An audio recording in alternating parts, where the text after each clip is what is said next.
Voilà, je vous remercie. Nous sommes venus ce matin à la Chambre de commerce participer à cette réunion convoquée par le préfet de la ville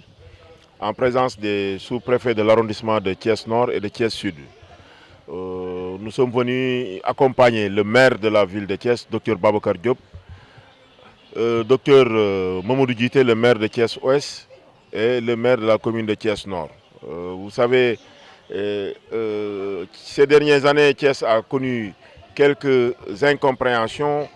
entre les commerçants de la ville et des opérateurs économiques qui organisent souvent des foires. Donc ce matin, le préfet a rassemblé tout ce bon monde-là en présence des délégués de marché, des responsables de l'UNACOA, dont le président Dame Diagne, des opérateurs économiques, dont notre maman Maïmouna Samb, et tous les opérateurs économiques de la ville, pour discuter de ces problèmes-là et essayer de trouver des solutions. Et grâce à Dieu, après des discussions de plus de 4 heures de temps, des pistes de réflexion ont été dégagées et des décisions ont été prises. Donc l'essentiel de ces décisions consistera à ne pas organiser de foire entre la période de Korité et de Tabaski. Donc pendant la période de Korité et de Tabaski, les maires ne délivreront pas d'autorisation d'organisation de foire. Et ça, je crois que l'ensemble des participants à cette rencontre l'ont accepté. Maintenant, pour le reste de l'année, les opérateurs économiques qui le souhaitent pourront organiser des foires sur l'ensemble du territoire de la ville pour permettre aussi aux consommateurs de pouvoir se retrouver, de communier et puis de faire la fête. Inch'Allah, on l'espère bien. Vous savez que ce n'est pas la même chose parce que nous savons tous qu'il y a eu des difficultés entre les maires qui étaient là, ce qui ne facilitait pas le travail. Mais nous, depuis que nous sommes arrivés, le maire de la ville a initié des rencontres hebdomadaires. Donc tous les mardis, les 3 maires des communes se retrouvent autour du maire de la ville pour discuter des préoccupations des populations thiessoises. Et donc nous sommes sur la même longueur d'onde. De ce point de vue, vous pouvez être rassurés. Les résolutions qui ont été prises devant le maire de la ville et devant le préfet vont être respectées par les 3 maires des communes. De ce point de vue-là, je ne pense pas qu'il puisse y avoir de problème. Tey dañu ñëwoon ci chambre de commerce ci benn ndaje moo xamante ni le préfet du département Moussa Diagne moo ko convoqué woon en présence du président du chambre de commerce ak secrétaire général bi ñu fekk fi aussi préfet arrondissement Thiès Nord ak préfet arrondissement Thiès Sud ñu ñëw fekk fi suñu maire le maire de la ville docteur Babacar Diop ànd ak le maire de la commune de Thiès Ouest docteur Mamadou Djité ak le maire de la commune de Thiès Nord Birame Souleye Diop. ñu fekk fi suñu ay wayjur suñu ay xarit le président de l'UNACOIS Dame Diagne ak ñoom góor gi Thierno Cissé ak ñëpp ñi liggéeyal ak opérateur économique yi tamit nga xamante ni suñu yaay Maymouna Samb moo leen représenté woon pour ñu waxtaan parce que dañu gis ni at yi ñuy génn Thiès doon na am quelques jafe-jafe suñu jëmee ci fête ñu gis ni am na opérateur économique yuy organiser ay foire commerçant yi dañuy jóg ñoom it ni foire bi da leen di gaañ day tax ñoom du ñu jaay te ñoom ñooy fay recettes yi nga xam ni moom mooy tax maire yi di fonctionner. loolu nag comme Thiès moom ñun ñëpp ñoo ko bokk te ñun ñëpp defar moo ñu tax a jóg le préfet du département ak le maire de la ville ñoom ñu provoqué ndaje mi pour que ñu toog ñu waxtaan. donc li ñu retenir ci waxtaan bi mooy léegi dinañ fexe ba période yi nga xamante ni mooy période Korité ak Tabaski période yooyu kenn du ci organiser foire. donc loolu dañ koy bàyyi commerçant yi nga xam ne ñoo nekk ci marché yi pour que ñu mën a écouler seen marchandises maintenant su ko defee nag li des ci at mi muy Noël muy période ouverture des classes muy période yeneen fête yi Pâques ak yeneen ak yeneen yooyu moom comme commerce moom libre activité la bu boobaa nag ku ci nekk promoteur yi nekk ci dëkk bi yëpp ku mu neex di nga mën a organiser sa foire pour mën a écouler say marchandises parce que gis nañu loolu tamit dina permettre consommateurs yi ñuy mën a dem foofu di fa mën a def achat yi nga xamante ni moom la ñu bëgg surtout en période d'ouverture des classes nga xam ne yenn parents yi nga xam ne dañuy am tout tànk yu bëri dañuy am ay difficultés pour mën a jënd ay saag ak yu demee noonu donc loolu daal mooy grande décision yi nga xamante ni après des discussions de 4 heures de temps moom lañ fiy tënk donc ñuy gërëm bu baax ci ndaje mi le préfet ak le maire de la ville nga xam ne ñoom ñooy initiateur rencontre bi nga xamante ni jur na jàmm ci entre les différents acteurs. loolu xalaatuma ko parce que xam nga ñun ñëpp xam nañ ni ci maire Talla Sylla ak yeneen maires yi amoon nañ ay réeróo politique yu taxawoon daaw ñu déggoo ci lu bëri mais ñun yàlla def na bi ñu ñëwee le maire de la ville dafa jël initiative pour que chaque talaata dinañu daje ci benn commune est ouest ville wala nord pour waxtaane jafe-jafe wu askan wi lépp loo xamante ni rek ñor na Thiessois yi dañ ko fa waxtaane ba jël ci solution donc lii rek laata ñu fiy ñëw démb daje nañ ca mairie Thiès Est waxtaane ko am ci une position commune entre les 4 maires soog a ñëw donc li ñu fiy jël comme résolution bu neexee yàlla dinañu fexe ba ñu doxal ko incha allah.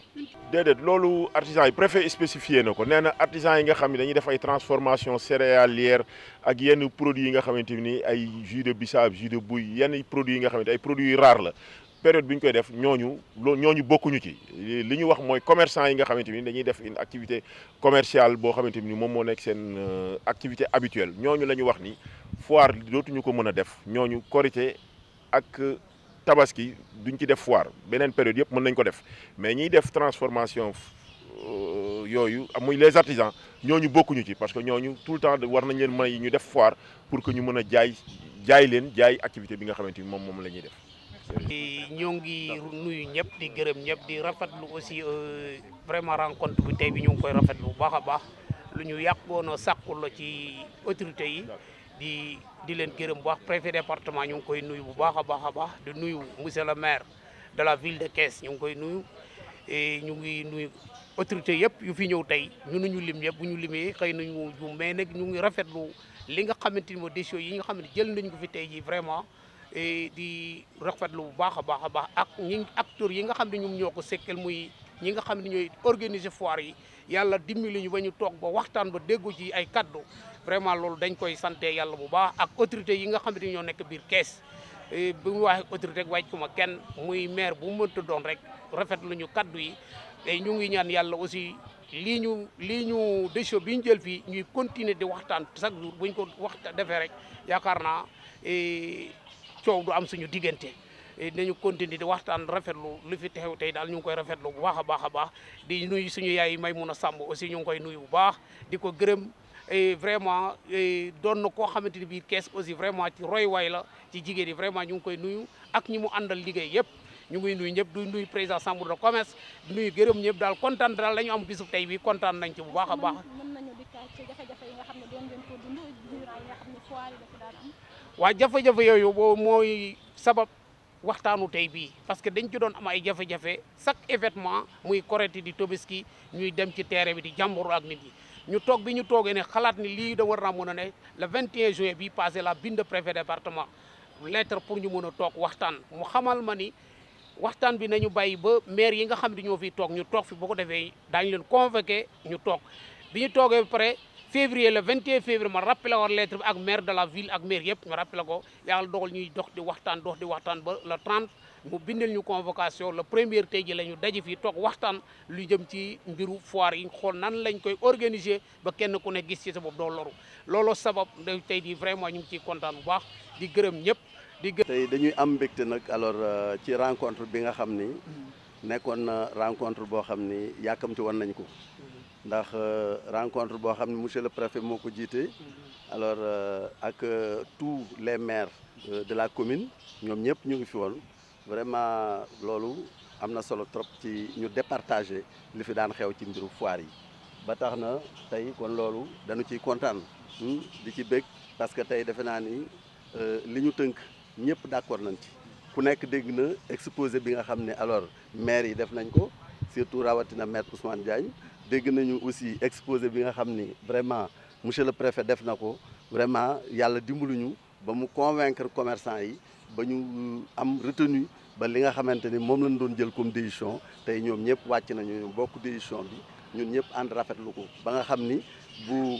képp ku bëgg a tëgg foire actuellement da nga fiy bàyyi Korité ak Tabaski ñu bàyyee ko commerçant yi yeneen jours yi ci des nag kenn ku nekk am nga légalité boo ndax commerçant moom bu xësee nekk am say këyit yi nga xam ni moom nga war a am muy import export muy NINEA muy